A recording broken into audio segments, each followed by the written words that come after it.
Hey everyone, welcome back to my channel. In this video, we are going to study possession, which is one of the very important topics from your jurisprudence subject, and it is many times been asked for short notes also, and sometimes even for 10 marks. So let's understand what possession is. Possession म्हणजे काय? तर याचं meaning काय सांगितलंय की possession काय आहे? It is the most basic relationship between man and the thing. So in other words what they are saying कि पोजेशन क्या है ये, it is a relation found between man and the object. मतलब किसी भी इंसान और जो भी ऑब्जेक्ट्स उसके पास होते हैं उनके बीच का जो एक बेसिक रिलेशनशिप है उसे कहा है पोजेशन. ठीक है. नाउ आगे वॉट दे आर सेइंग कि it is a factual relationship which exist between the man and the material objects and such relationship is recognized by law. मतलब इंसान के बीच में और जो भी मटेरियल ऑब्जेक्ट्स हैं उनके बीच का ये जो रिलेशन है ये कैसा है, एक तो फैक्चुअल है और इस रिलेशनशिप को लॉ ने रिकॉग्नाइज किया है. तो अलग अलग जूरिस्ट ने यहाँ पे अपने अपने डेफिनेशंस भी दे रखे हैं. So what Maine over here is saying कि physical detention coupled with the intention to hold the thing detained as one's own. According to Maine ये क्या है, पोजीशन मतलब क्या है कि ये फिजिकल डिटेंशन है, मतलब उस चीज़ का physical detention coupled with the intention. अब फिजिकल डिटेंशन मतलब देखो समझ लो कि ये एक इंसान है, अभी इसकी एक कार है. ओके, लेट्स अज्यूम कि इसका ये एक कार है. सो यहाँ पर पोजीशन क्या कहा है उसने कि it is physical detention coupled with the intention to hold the thing detained as one's own. तो यहाँ पे ये इसको क्या कर रहा है, इस कार को ये इंसान क्या कर रहा है, डिटेन कर रहा है. ओके, तो काय करतो होता, कारला डिटेन करतोय आणि तसं करण्याचं त्याचं इंटेन्शन पण आहे, त्याचा हेतू पण आहे क जेणेकरून ती वस्तू इतर कोणी जो आहे त्या वस्तूचा म्हणजे ह्या कारचा उपयोग इतरांनी करू नये. That is possession according to Maine. Now what Salmond says, तो according to Salmond possession of a material object is the continuing exercise of a claim to the exclusive use of it. आता Salmond काय म्हणतोय, see what Salmond is saying की possession क्या है, possession of a material object क्या है, it is the continuing exercise of a claim to the exclusive of use of it. मतलब आप कंटिन्यूअसली आपका क्लेम जो है उस चीज़ पे एक्सरसाइज करते हो, सातत्याने तुम्ही त्याच्यावरती तुमचा क्लेम जो आहे तो एक्सरसाइज करत असतात to the exclusive use of it. मतलब बाकी कोई जो है, बाकी दुनिया उसे यूज ना कर पाए, वो चीज़ आपकी है तो बस आप ही की है. Okay, it is a continuing de facto relationship between a person and a thing. आगे सैल्मन इज टेलिंग कि ये एक continuing de facto. De facto मतलब क्या होता है कि de facto means by fact. Okay, so by fact हे रिलेशनशिप त्या ठिकाणी त्या वस्तूमध्ये, त्या ऑब्जेक्टमध्ये, that thing and between that person it exist. हे कोण सांगतं आपल्याला, Salmond. It is a relationship of fact and not one of right. तो सैलमंड आगे ये कहता है कि it is a relationship of fact and not of right. तो उसका इस पे राइट है या नहीं, मतलब ये बात यहाँ पे राइट की नहीं है, बात यहाँ पर फैक्ट की है. The fact that this thing is in his custody we can say. तो ये है पोजेशन, यहाँ पे राइट से कोई लेना देना नहीं, ये सैलमेंट बता रहा है ना.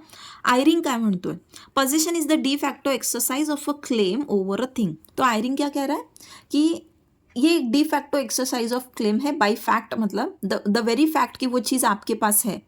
ठीक है, तो आप उस पर क्या करते हो, you claim, sorry you exercise a claim over that particular thing. Now यहाँ पे फ्रेडरिक पोलॉक क्या कहता है कि in common speech, a man is said to be in possession of anything of which he has the apparent control or from the use of which he has the apparent power of excluding others. मतलब ये एक ऐसा apparent control है उस चीज़ के ऊपर जिससे आप दूसरे लोगों को एक्सक्लूड करते हो उस पर्टिकुलर चीज़ को यूज़ करने से. ठीक है, घुमा फिरा के सब लोग बेसिकली यही कह रहे हैं. तो वी सी कि there are two elements which that possessor must have. वो क्या है, एक तो उस चीज़ पे फिजिकल कंट्रोल और दूसरा इंटेन्शन होना चाहिए. फिजिकल कंट्रोल असला पाहिजे त्या पर्टिक्युलर वस्तूवरती आणि तसा हेतू, तसा इंटेन्शन, उद्दिष्ट पण असलं पाहिजे ती वस्तू जी आहे ते पजेस करण्याचं. जस्ट बिकॉज तुमचा फिजिकल कंट्रोल आहे पण तुमचा त्या ठिकाणी उद्दिष्ट नाही आहे ती गोष्ट पजेस करण्याचं, तर त्याला आपण पजेशन नाही म्हणणार. ठीक आहे, फॉर एक्झाम्पल जर मास्टर आहे, okay, there is master and servant. ठीक, आता मास्टर जेव्हा त्याच्या सर्वंटकडे गाडी देतो ड्राईव्ह करण्यासाठी, लेट्स से की वो ड्रायव्हर है. ठीक है, जब वो गाड़ी दे रहा है अपनी टू ड्राइव, तो ये अभी पोजीशन जो है फिजिकल कंट्रोल, मतलब फिजिकल कंट्रोल तो ड्राइवर के पास है, लेकिन क्या ड्राइवर का कोई इंटेंशन है उस चीज़ को पजेस करने का? नहीं, वो बस अपने मालिक के लिए, अपने मास्टर के लिए काम कर रहा है, मतलब यहाँ पे उसका कोई इंटेंशन नहीं है। तो यहाँ पे हम नहीं कह सकते कि उसके पास पोजेशन है उस पर्टिकुलर चीज़ का ना। Elements of possession, there are two important elements of possession, जो है corpus possessionis and animus domini. Now what is corpus possessionus? Now corpus possessionus means what? It is the physical control over the object possessed. ये क्या है? It is the physical control, मतलब actual में जो physical control होता है किसी चीज़ के ऊपर. What it has been said कि actual power over the thing possessed to the exclusion of others. Now in all the cases direct contact is not needed. अब सब cases में like every time you don't need a direct contact between that thing and you. Okay? But it is indeed true that in most of the cases one needs actual and direct contact with the object. लेकिन काफ़ी सारे cases में वहाँ पर actual contact होना ज़रूरी है। तो अभी जैसे डायरेक्ट कांटेक्ट नहीं ज़रूरी है, इसका अगर हम एग्जांपल लेते हैं, for example a man carrying a gun becomes tired and he takes rest under a tree. एक माणूस आहे, त्याच्याकडे बंदूक आहे आणि समर सीझन आहे, तो थकतो आणि थकून तो काय करतो, झाडाखाली रेस्ट करतोय. Okay, he puts his gun beside him. वो आदमी जो है वो अपना गन जो है उसके साइड में रख देता है एंड सो जाता है. Now here the man is said to be in continuous possession of the weapon though asleep. अब देखो वो इंसान सो गया है, उसने वो बंदूक को होल्ड नहीं करके रखा है, मतलब ऐसा कुछ फिजिकल कांटेक्ट नहीं है, but still even while he is sleeping, क्या हम कह सकते हैं कि वो चीज़ उसके पोजेशन में नहीं है? No, we can not say like that. So what we assume कि वहाँ पर क्या है, कंटिन्यूस पोजेशन है उस इंसान का उसकी गन के ऊपर. Nobody can think that the gun is not in the exclusive position. कोई सोच नहीं सकता है कि वो गन जो है उसके एक्सक्लूसिव पोजिशन में नहीं है. He enjoys real and actual possession of the gun, तो उसके पास पूरा पोजीशन उस गन का होता है. And consequently physical contact is not essential for position. तो इस एग्जाम्पल से हमें दिखता है कि फिजिकल कॉन्टैक्ट हमेशा पोजीशन के लिए ज़रूरी नहीं होता है. Now position continues so long as physical control over the object is exercised and comes to an end when the control ceases. तो जब तक फिजिकल कंट्रोल है आपका किसी ऑब्जेक्ट के ऊपर, तब तक आपका क्या है, पोजेशन है. एंड जब ये फिजिकल कंट्रोल सीज हो जाता है, मतलब ख़त्म हो जाता है, तो आपका पोजेशन भी जो है उस चीज़ के ऊपर that comes to an end. So physical control and हाँ यस, फिजिकल कंट्रोल ऑल्सो जो हमने यहाँ पे देखा, it does not mean physical power to exclude others. तो फिजिकल कंट्रोल का ये मतलब नहीं है कि फिजिकली मतलब फिजिकल पावर का आप यूज़ करें किसी चीज़ को दूसरे से एक्सक्लूड करने के लिए. मतलब फॉर एग्जांपल ये पर्सन है, ये पर्सन इस पर्सन को थ्रेटन करके या फिर फोर्स का यूज़ करते हुए अगर इसकी गाड़ी की चाबी ले लेता है, तो वी वोंट से कि इसके पास लॉफुल पोजीशन है. Okay, he is having lawful position, हम नहीं कहेंगे. उसने फिजिकल पावर का यूज़ करते हुए इस इंसान से उसकी जो कार की कीज़ है वो ले ली, तो हम नहीं कहेंगे कि इसके पास लॉफुल पोजीशन है. Okay, for example further they are saying an old man who is quite weak may enjoy the physical control so long as he is alive. अब देखिए फिजिकल पावर से ही मतलब हमने जैसे देखा कि फिजिकल पावर का होना मतलब फिजिकल कंट्रोल है उस चीज़ पर, ऐसा नाही दर्शाता है. ठीक आहे, फक्त फिजिकल पावर आहे तुमच्याकडे म्हणजे याचा अर्थ असा नाही की फिजिकल कंट्रोल आहे त्या गोष्टीवर. फिजिकल पावर नसताना सुद्धा तुमचा कंट्रोल असू शकतो. कसं त्यांनी म्हटलंय की जर एखादा म्हातारा माणूस आहे, अतिशय वीक, कमजोर आहे, पण तरीसुद्धा त्याचं जे काही वस्तू असणार आहे, जी काही प्रॉपर्टी असणार आहे, त्याच्यावरती तर त्याचा हे असणारच आहे ना, क्लेम असणारच आहे, म्हणजे त्याच्याच पोझिशनमध्ये असणार आहे ते. सो एक आहे कार्पस पोझिशनिस्ट, जो हा पॉईंट आपण बघितला, त्याचा अर्थ असा होतो की फिजिकल कंट्रोल एखाद्या ऑब्जेक्टवरती. Now let's see what is animus Duminy.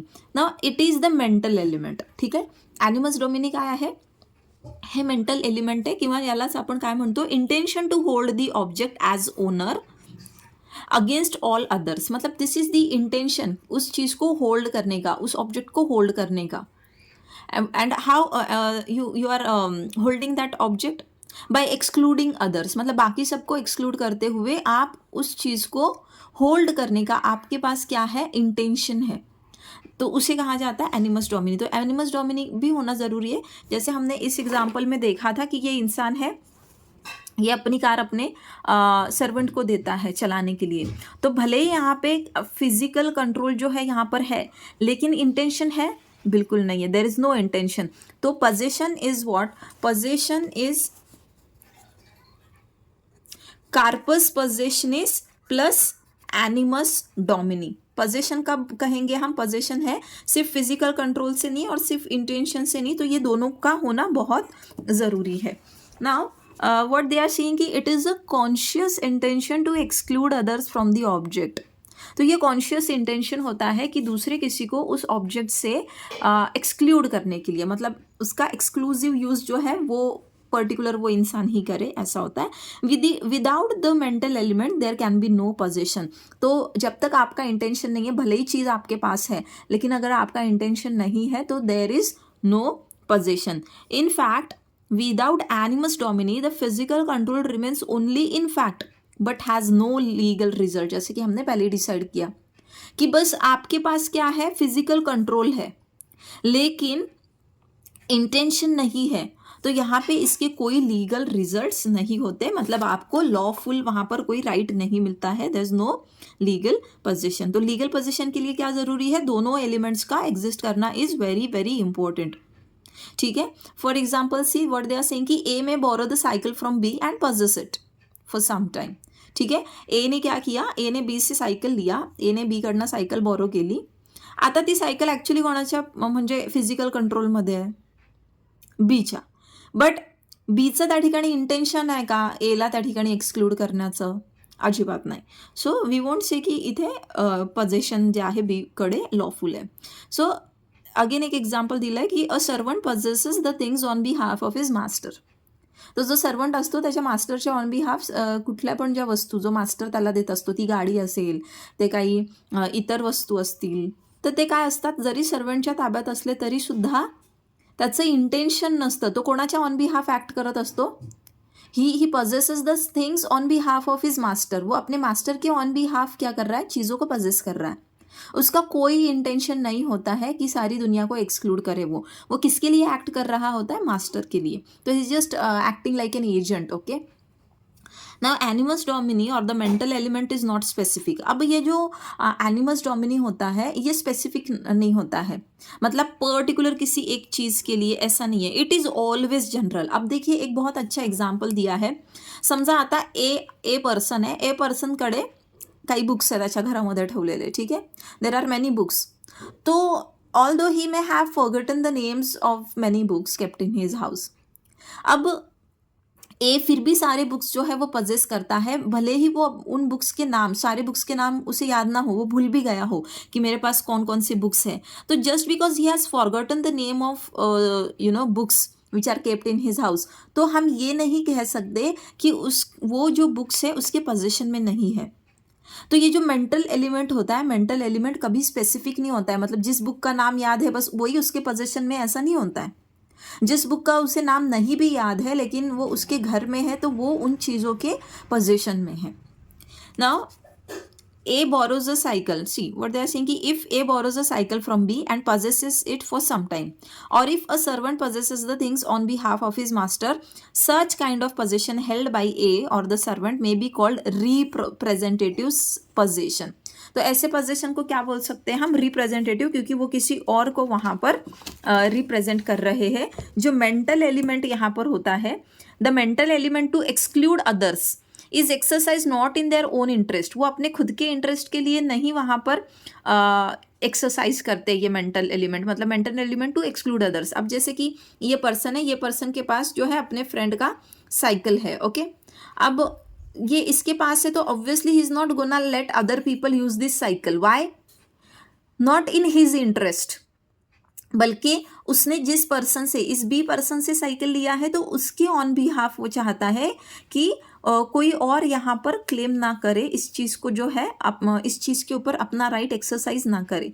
तो here this person he is trying to exclude others not in his own interest but in the interest of this B person. तो इसलिए हम इसको representative position भी कहते हैं. Now justice Holmes क्या कहते हैं इस बारे में कि justice Holmes said to gain position a man must stand in a certain physical relation to the object and to the rest of the world must have a certain intent. ठीक है। A man can not be said to be in possession of an object if he has no will to possess it. अगर किसी इंसान को मतलब if he wants to claim possession तो उसका वो इंटेंट होना बहुत ज़रूरी है, ठीक है। He must have certain physical relation to that object and he must have that intention also. Without this two thing हम नहीं कह सकते कि यहाँ पर क्या है, पोजेशन है। नाउ सैविनी क्या कहता है? Savini was of the opinion that the possession was lost with either the elements of possession was lost.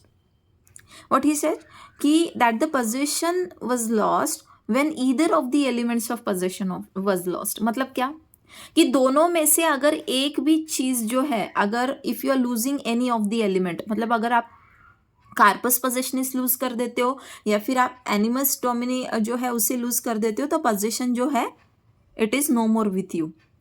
But in actual practice, possession continued although one of the elements was lost. लेकिन असलियत में अगर हम देखते हैं म्हणजे वस्तुतः आपण जर स्थिती बघितली, वस्तुस्थिती जर बघितली तर काय की एक एलिमेंट जरी त्या ठिकाणी नसेल प्रेझेंट तरी सुद्धा पोजेशन आहे असं म्हटलं जातं। फॉर एग्जाम्पल ए पर्सन है, ए पर्सन क्या करता है, अपनी बाइक पे कोलकाता जाता है, वहाँ पे पार्किंग में बाइक लगाता है एंड एक रेस्टोरेंट में खाने के लिए जाता है। अब जब वो अपना कॉफ़ी वगैरह चीज़ें सब वो चीज़ें एंजॉय कर रहा है तो वो इतना एंग्रॉस्ड है अपने खाने पीने में और बाकी सब चीज़ों में कि वो भूल ही जाता है कि उसकी जेब में there is a bunch of keys जो उसकी गाड़ी की है, जो उसके शायद कोट के पॉकेट में कहीं रखी हो। अब यहाँ पर उसके पास ना तो कॉर्पस है ना तो एनिमस है, मतलब ना तो फिजिकल कंट्रोल है ना तो कोई इंटेंशन भी है क्योंकि वो पूरी तरीके से भूल गया है ना अभी। बट स्टिल वहां पर पोजेशन है उसकी, वो जो बाइक जो पार्किंग लॉट में कहीं बाहर पार्क करके रखी है उस बाइक पर इसका क्या है, his to be in possession, मतलब वो इंसान के पोजेशन में है, त्याच्या ताब्यात आहे अजून पण ती गाडी असं गृहीत धरलं जातं, ठीक है। नाउ सैविनी का थियरी, क्योंकि यहाँ पे थियरीज नहीं पूछी है, हमें क्या देखना अभी, kinds of possession. Will see kinds of possession and then will see कि modes of acquiring possession. Now kinds of possession में पोजेशन इन फैक्ट और डिफैक्टो पोजेशन। तो काइंड्स जो है पोजेशन के वो कैसे है, पोजेशन इन फैक्ट मतलब actual possession of the thing, ठीक है। So in other words what it means that a person has possession of fact if he has the thing in his physical control to the actual मतलब कि exclusion of others, मतलब actually वो चीज़ उसके पास है।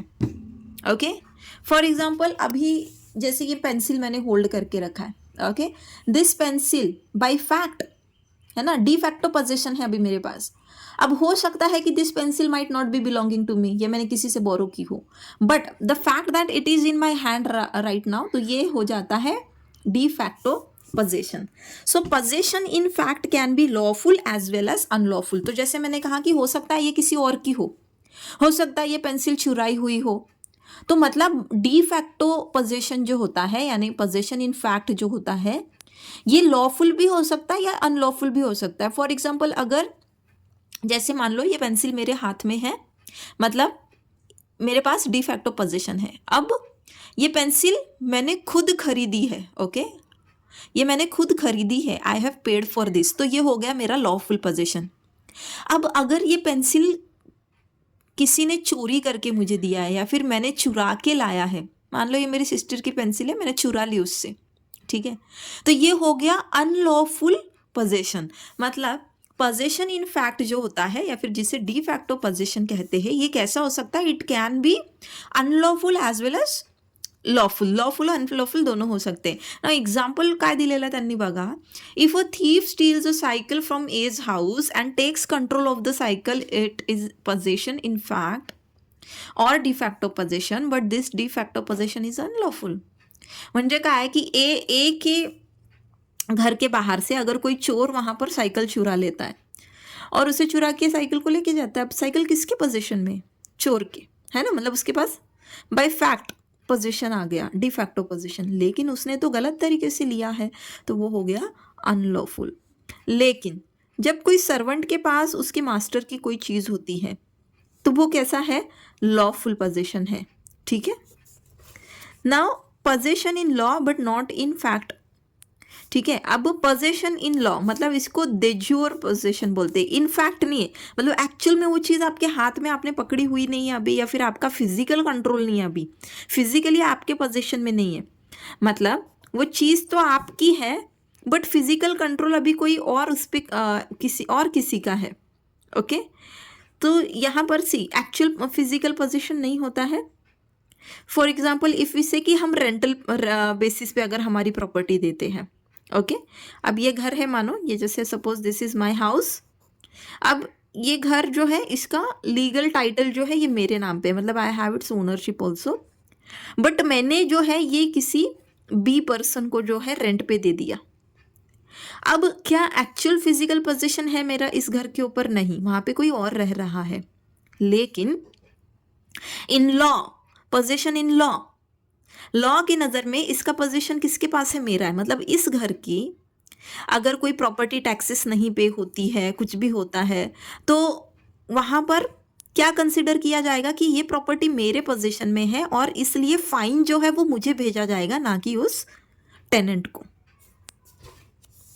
Now possession in law as well as in fact, अब ये क्या है, मतलब फिजिकल कंट्रोल भी है आपके पास and you are legally actually its owner also. मतलब जैसे कि घर का ही अगर एग्जाम्पल लेते तो फॉर एग्जाम्पल ये जो घर है ये मेरा अपना है, ये अपने पैसों से खरीदा है, इसे बांधा है, खरीदा है, जो भी है।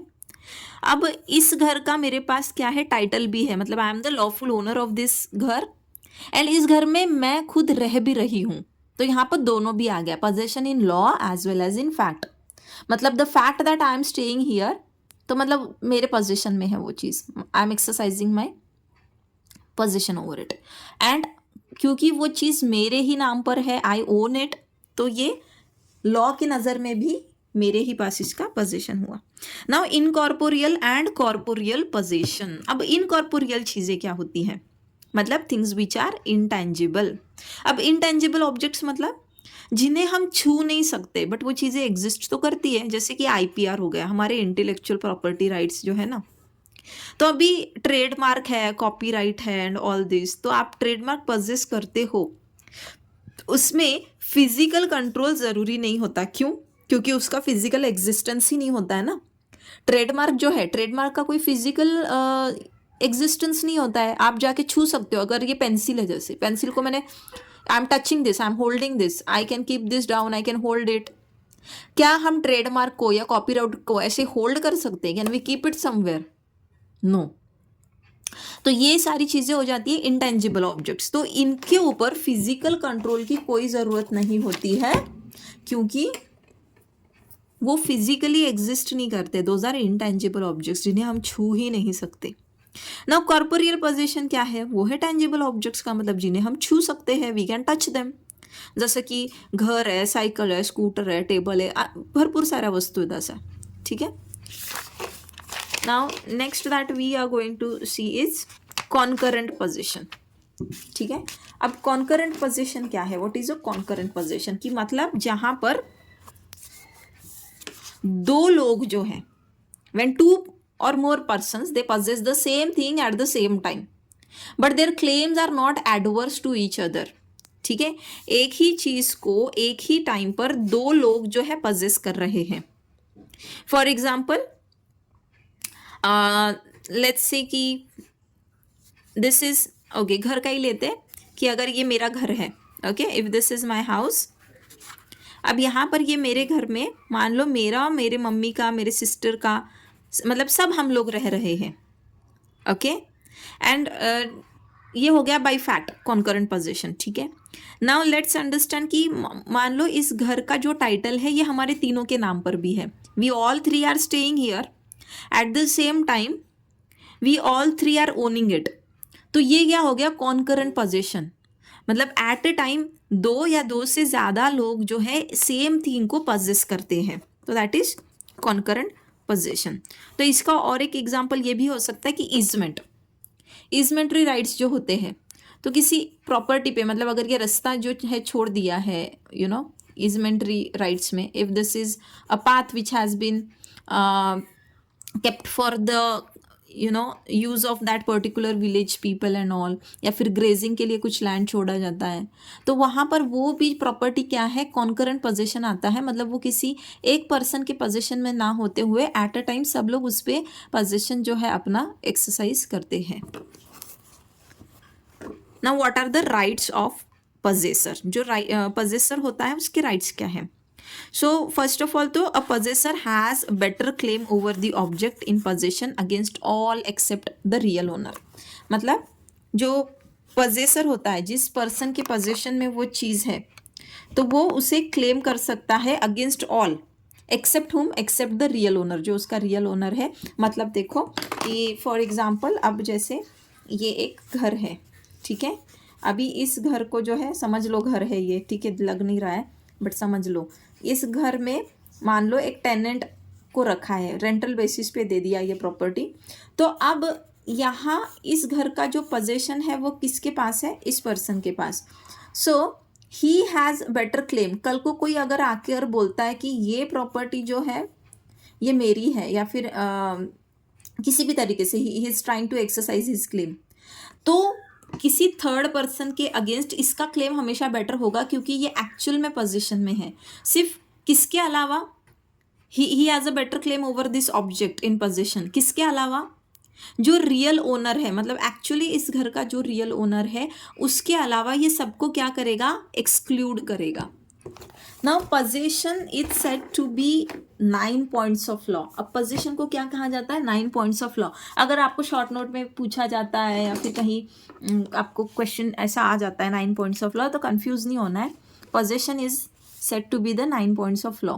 Now it means that the person in possession of an object has better claim over it against the whole world except the real owner. अब देखो, जब कोई जगह है यहाँ पे, मान लो दिस इज अ लैंड, एक प्लॉट है, अब यहाँ पर ये पर्सन रह रहा है, कोई आके अगर वहाँ पर सूट फाइल करता है कि ये जगह तो मेरे दादाजी की है एंड यहाँ पर इसका लीगल एयर मैं हूँ एंड ऑल, ये जगह हमारी है एंड सो ऑन, तो इस पर्सन पे वो बर्डन ऑफ प्रूफ रहता है कि तुम प्रूफ करो कि कैसे ये जगह तुम्हारी है, एंड इसे नहीं प्रूफ करना होता है क्योंकि इसके पास पोजीशन है, तो माना जाएगा, मतलब जिसके पास पोजीशन होता है उसके ऊपर बर्डन ऑफ प्रूफ नहीं होता है. बर्डन ऑफ प्रूफ उस इंसान के ऊपर होता है जो क्लेम करता है. ठीक है, तो इस देखिए, there was one this case also, Armory versus Delamirie. तो यहाँ पर इस केस में क्या हुआ था, एक चिमनी बॉय था जिसे एक ज्वेल मिला. ठीक है, तो उसने जो है वो लेके एक शॉप पे गया एंड उस इंसान को कहा, किसी ज्वेलर के पास गया होगा, कि उसकी कीमत बताओ. तो ज्वेलर ने क्या किया, और वो ज्वेल हाथ में तो लिया बट वो लड़के को रिटर्न ही नहीं किया, ये कहते हुए कि तुम इसके राइटफुल ओनर नहीं हो. ठीक है, कि you are not the owner of this jewel. तो ये लड़का गया कोर्ट में, तो कोर्ट ने जो है उसे अलाउ किया रिकवर करने के लिए वो ज्वेल उस ज्वेलर से. क्यों, कोर्ट ने क्या कहा यहाँ पर कि the boy being prior possessor, क्योंकि पहले वो किसके पोजीशन में था वो ज्वेल, भले ही उसे मिला है, वो उसका भी नहीं था बट उसके पास उसका पोजीशन था. ये शॉपकीपर और ये जो बच्चा है, इनमें से सबसे पहले इसके पास पोजीशन था, इसने इसको दिया देखने के लिए, इसने रिटर्न करने से मना किया.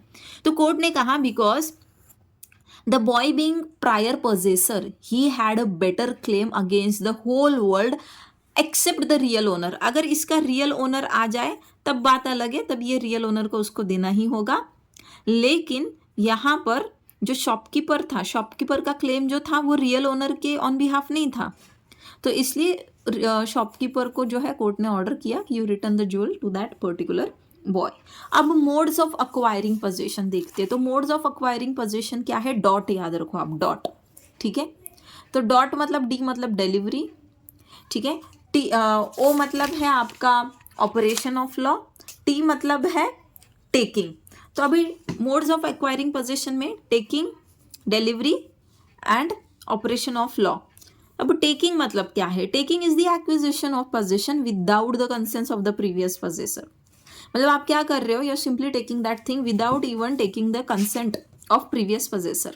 So the thing taken may or may not have been in possession of someone else, and either in case taking of it may be either rightful or wrongful.